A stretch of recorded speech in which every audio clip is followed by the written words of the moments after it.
I just read through an article in the Epoch Times called Monks Built Floating Cliff Monasteries on Rock Pillars in the Clouds 700 Years Ago. Here's why.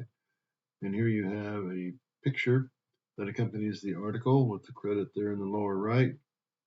And the article contains many pictures of the many monasteries that were built on top of these high rock cliffs and gives a description of the history of these um, constructions, the purpose for these constructions, etc.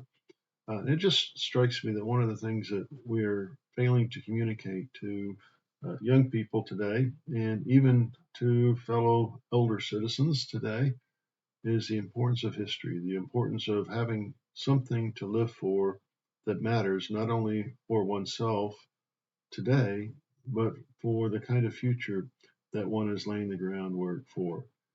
The whole debate over reparations, over colonized and colonizers, et cetera, all of those point to important issues. But one of the great crises that the debates have fostered is a lack of perspective, a lack of appreciating what, in fact, human beings as a people have gone through over this millennia to bring us to where we are today.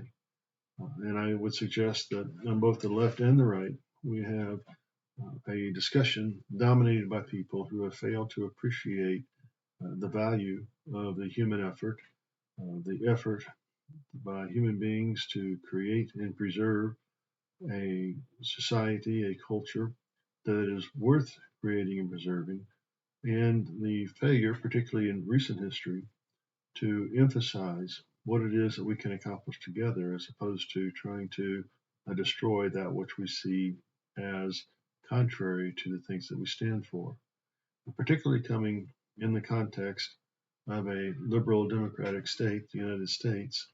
The emphasis on destruction of the other rather than conversion of the other to one's way of thinking, to one's way of understanding, to one's way of viewing the world is a particularly troubling uh, situation. I think that the whole conflict with Russia right now reflects a disturbing failure of the United States over the last 60 years to work to facilitate a truly universal sense of what it means to be free people, people who work together in different ways to accomplish different objectives while at the same time seeking to maintain their own unique perspectives, their own unique understanding of what is right, what is wrong, and the basis for all of that. And anyway, I just wanted to mention this article and suggest that this article points to the kind of meaning and value in life that is missing in so many of the discussions and in so many of the approaches to life that we see evidenced on social media and the news across the world today, and particularly in the United States. So just look forward to hearing what you have to say about this and encourage you to search the internet, not just for news of the problems of the world and not just for news of the battles and whether our side won or the other side won or however it is you try to frame the world, but to think in a broader context of what it is that human beings have sought to accomplish over the millennia, the motivations for that effort, and what that can say to how that can speak to who we ought to be and what we ought to be trying to do today.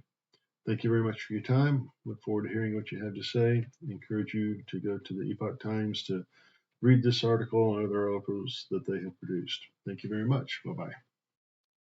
Thank you very much for your time. I've got a couple other videos listed here if you'd like to take a look at those. And as I'd like to discuss issues related to politics, religion, society, and how in the world we're supposed to understand ourselves and life in the world. Thank you very much. Appreciate it. Bye bye.